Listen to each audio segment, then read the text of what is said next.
Hello students, smart study में आपका स्वागत है। और आज हम कवर करेंगे एक्सरसाइज 4.6 का इंट्रोडक्शन, जिसपे हम देखेंगे कंसिस्टेंट सिस्टम क्या होता है, इनकंसिस्टेंट सिस्टम क्या होता है, एक सॉल्यूशन होने का मतलब क्या है और बहुत सारे सॉल्यूशन होने का मतलब क्या है, और कुछ भी सॉल्यूशन एग्जिस्ट ना करने का भी मतलब क्या है। तो चलिए आज का सेशन हम स्टार्ट करते हैं और देखते हैं कि आज हम इस एक्सरसाइज के थ्रू क्या क्या नया सीख सकते हैं।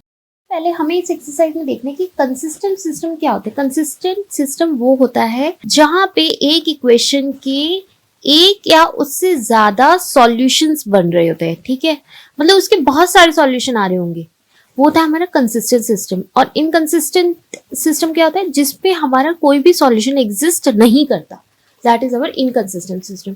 फॉर एग्जाम्पल मैंने आपको समझाने के लिए नीचे समझाने के लिए दो लीनियर इक्वेशंस रखी है। ठीक है, ये है लीनियर इक्वेशन इन 2 वेरिएबल और इसके नीचे है लीनियर इक्वेशन इन 3 वेरिएबल्स। ठीक है, अब अगर हम इसको सॉल्व करते तो हमारे कुछ सॉल्यूशंस आएंगे।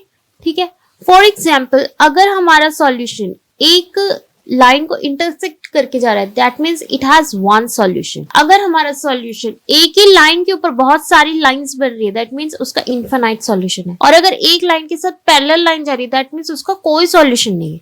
तो जहां एक सॉल्यूशन होता है या इनफाइनाइट सॉल्यूशन होता है, उसको हम कंसिस्टेंट इक्वेशन बोलते हैं, और जहां कोई सॉल्यूशन नहीं होता उसे हम इनकंसिस्टेंट इक्वेशन बोलते हैं, जो कि आपने लीनियर इक्वेशंस में पढ़ा था, जो मैंने अभी आपको लीनियर इक्वेशन इन 2 वेरिएबल और लीनियर इक्वेशन इन 3 वेरिएबल के थ्रू बताया है। अब हम आगे चलते हैं और देखते हैं कि इसमें कंसिस्टेंट और इनकंसिस्टेंट सिस्टम के बारे में हम और क्या क्या पढ़ सकते हैं। सो फॉर एग्जाम्पल हमने कंसीडर करी है ये एक इक्वेशन क्या है, a1x plus b1y plus c1z is equal to d। d क्या है, हमारे कॉन्स्टेंट है।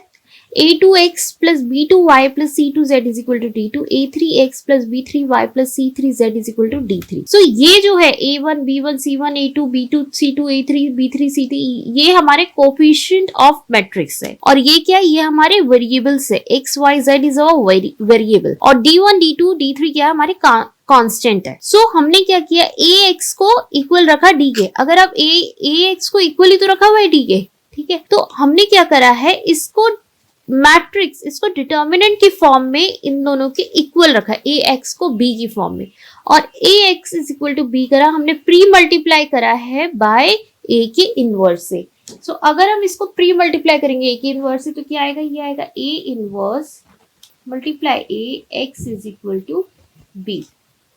Correct, A into A inverse into A क्या होता है, that is our I, identity matrix होता है। ठीक है, तो इसको हम ऐसे भी लिख सकते हैं, A inverse into A X is equal to B, A into A inverse is I, X is equal to B. ठीक है, सो ये हो गया हमारा, इधर भी तो मल्टीप्लाई होगा, बी यहाँ पे होगा ए इनवर्स बी, यहाँ पे भी होगा ए इनवर्स बी, और यहाँ पे भी हो जाएगा ए इनवर्स बी। ठीक है, तो ये आई इंटू एक्स हो जाएगा, X is equal to A inverse B.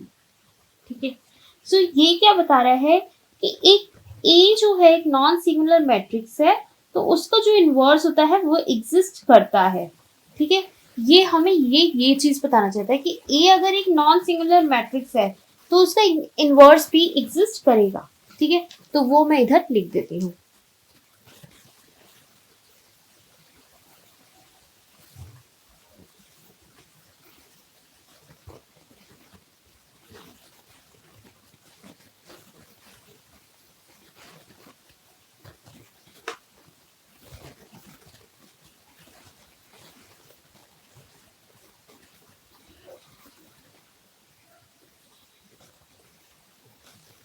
अगर एक नॉन सिंगुलर मैट्रिक्स है तो उसका इनवर्स एग्जिस्ट करेगा। ठीक है, ये आपने इस इक्वेशन को सॉल्व करके देख। अब यहाँ पे मैंने एक स्टेटमेंट लिखी है कि ये जो मैट्रिक्स इक्वेशन है ये हमें प्रोवाइड करी है यूनिक सॉल्यूशन इस गिवन सिस्टम ऑफ इक्वेशन में, क्योंकि यहाँ पे जो इनवर्स ऑफ मैट्रिक्स है वो यूनिक है। और इस मेथड को जब हम सॉल्व करते हैं तो इस मेथड को सॉल्व करने की जो इक्वेशन है उसे हम कहते हैं मैट्रिक्स मेथड। ठीक है, तो इसमें हमने क्या देखा कि अगर एक नॉन सिंगुलर मैट्रिक्स है तो उसका क्या होगा, इनवर्स एग्जिस्ट करेगा। करेक्ट, अब हम देखते हैं अगर एक सिंगुलर मैट्रिक्स है तो क्या होगा, तो उसका डिटर्मिनेंट अगर इक्वल होता है 0 के, तो हमें उस केस में एडजॉइंट ऑफ ए निकालना पड़ेगा। Adjoint of A into B अगर इक्वल नहीं है जीरो के, तो इसका मतलब उसका सॉल्यूशन एग्जिस्ट नहीं करता। तो अब हम देखते हैं कि अगर ए एक सिंगुलर मैट्रिक्स होता है तो क्या होता है। अब हम केस 2 देखते हैं जो आपकी एनसीईआरटी बुक्स में भी दिया हुआ है कि if A is a singular matrix, then determinant of A is equal to 0। ठीक है, इस केस में हम कैलकुलेट करेंगे adjoint of, in this case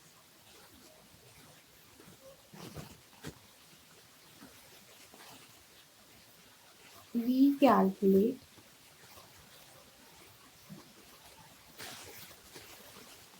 adjoint of A into B। तो if adjoint of A into B अगर equal नहीं है जीरो के, अगर वो इक्वल नहीं है जीरो के, then solution doesn't exist, solution उसके एग्जिस्ट नहीं करेंगे।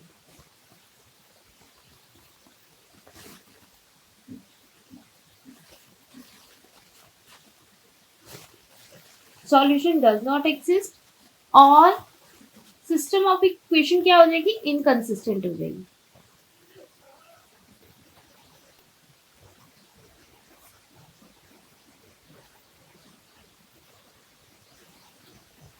ठीक है, and if adjoint of A into B is equal to zero, अगर वो इक्वल होते हैं जीरो के, तो system may be either consistent or inconsistent according as the system have either infinite solution, या तो अगर adjoint of p equal होगा जीरो के, तो या तो सिस्टम के infinite solution होंगे,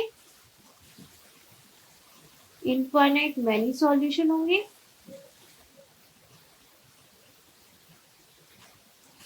और कोई भी सॉल्यूशन नहीं होगा, नो सॉल्यूशन।